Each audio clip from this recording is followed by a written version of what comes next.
Gemma, Part 4, Riddle 1.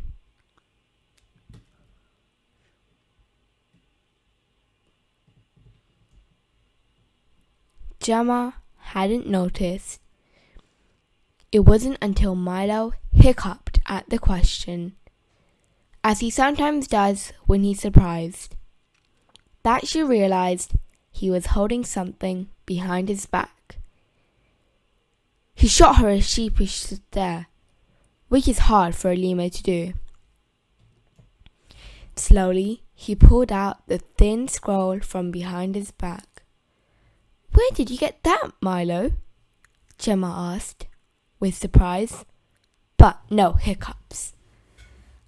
"I believe it was from that little toy he was playing with over there," interrupted Chuck, pointing to the tiny ship on the deck of the Mystic Reed.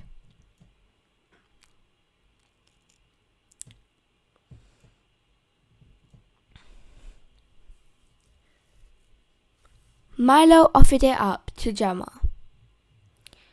She grabbed it and shot him a stare. There was no room for secrets on a boat. That's something that her Uncle Horace had taught her. The Mystic Reed was her boat, and she didn't like the idea of a stranger knowing more about its going on than her. "I haven't had a chance to look at it yet, Captain Bucket," she said, turning back to him. "I don't know what makes you think it's a riddle." Gemma unrolled the scroll and scanned the parchment. She paused, then looked up again. "Okay, fine, it is a riddle."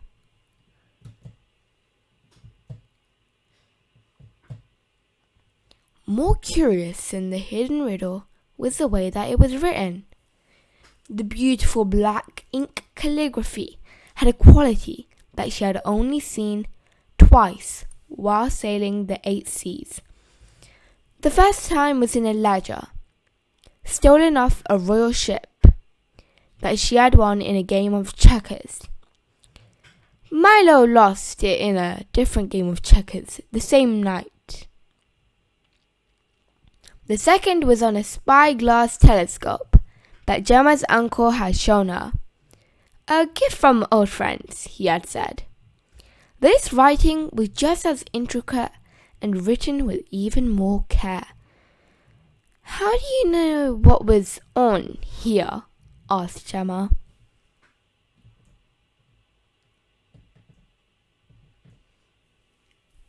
Chuck Bucket gave his biggest, kindest smile. "I know a riddle when I see one. I deal with them quite a bit in my travels." Gemma pondered this for a moment. She had known some treasure hunters that traded riddles late into the night on a long journey. They did it for entertainment, but also to test their wits. A few of the riddles were ancient and well known. The kind of riddles that some children could answer proudly. But sometimes a sailor would come from a distant land with a riddle that was yet untold. Gemma liked the idea that the world still had secret riddles waiting to be solved and suspected. That Captain Chuck Bucket had uncovered a great many in his work.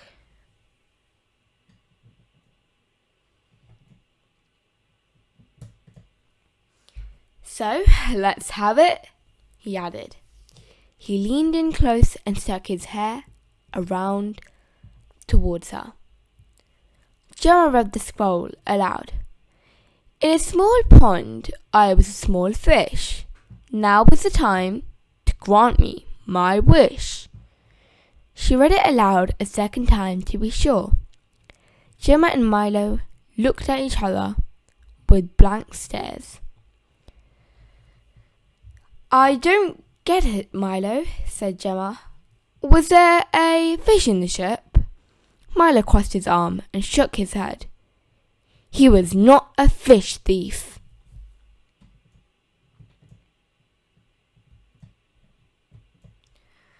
Captain Chuck Bucket sighed and stood up straight again. I had hoped it would be a more difficult. I do enjoy a difficult riddle. You mean you know what the answer?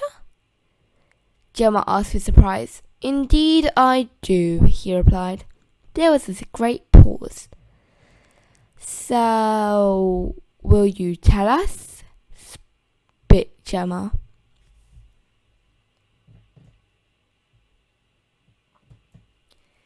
Captain Bucket stroked his chin and thought for a moment.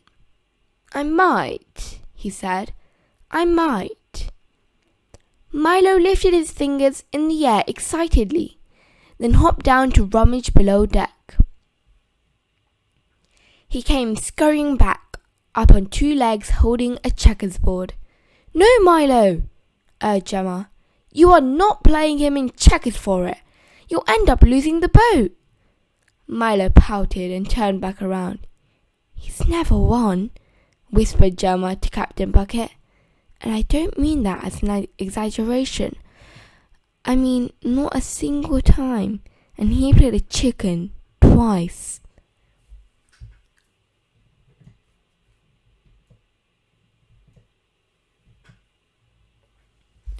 Bad luck, I'm sure, said Captain Bucket sweetly. Then his eyes lit up, as if an idea had just struck him. Why don't we trade instead?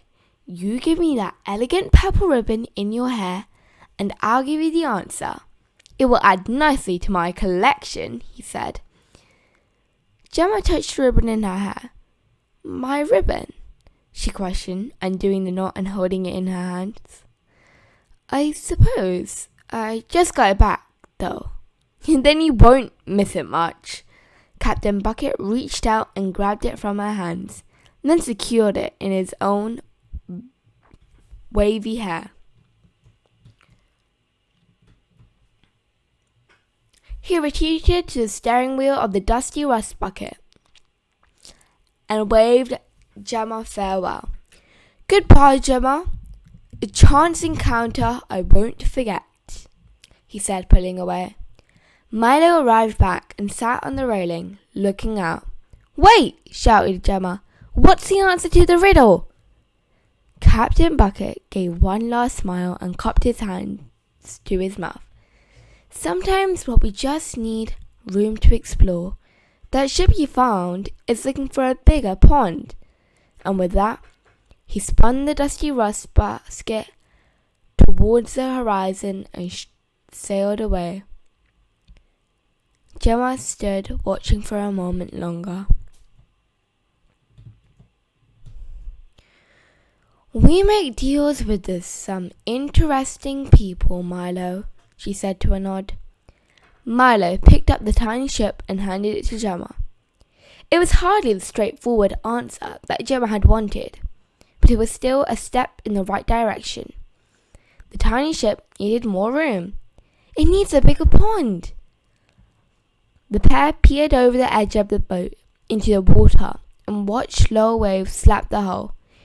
It doesn't get much bigger than that, she said. It was the best and only idea she had.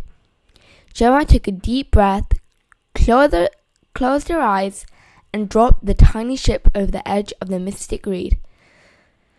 I sure hope it floats, she added. The ship plopped down below the surface, sending out ripples, then bobbed back up. A small cylinder in the back of the boat that Milo had assumed was a miniature barrel became electrified by the saltwater ocean. It whirred and whizzed until a propeller protruded out of the end. It turned slowly at first, and then built up steam, until it was spinning so fast that the blades couldn't be seen. With a gentle hum, the tiny ship sped off in a direction only it knew.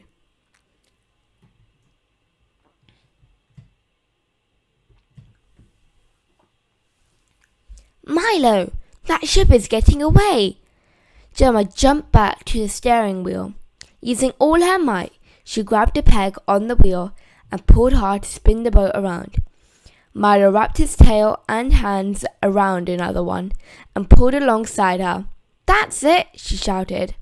The boat had turned almost all the way round by the time they were on course to follow. Milo climbed up the mast and used the spyglass telescope to spot the tiny ship. Whenever Gemma veered too far in one direction, Milo would squeak and point to the starboard or port. The Mystic Reed had a great size advantage over the tiny ship that it was tailing. However, a sailboat is at a whim of the wind and must, at times, take a more indirect route to get where it's going. So it was with both luck and skill that Gemma and her first mate, or first primate, as she liked to joke, caught up to the ship in time to see it find the lightning current.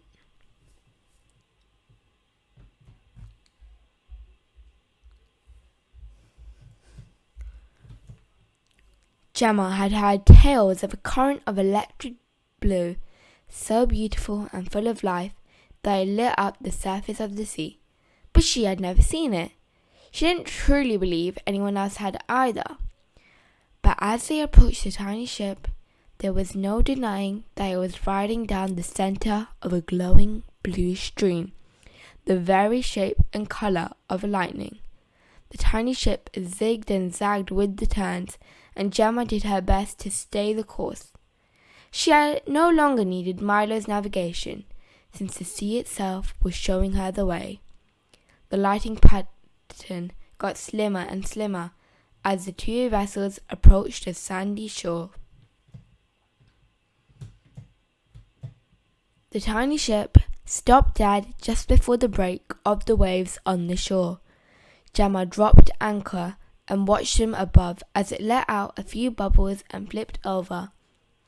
The hull opened just before the ship sank out of sight. In its place, it left a message in a bottle floating on the water, waiting to be opened. Sorry, but this story is to be continued. Make sure you like, share and subscribe so you don't miss out on the next part of this story. If you like this story, make sure you give this video a big thumbs up and comment down below what your favorite part was. Also, what do you think is written inside the bottle? Thank you for watching, and I hope to see you in our next adventure with silly stories. Goodbye.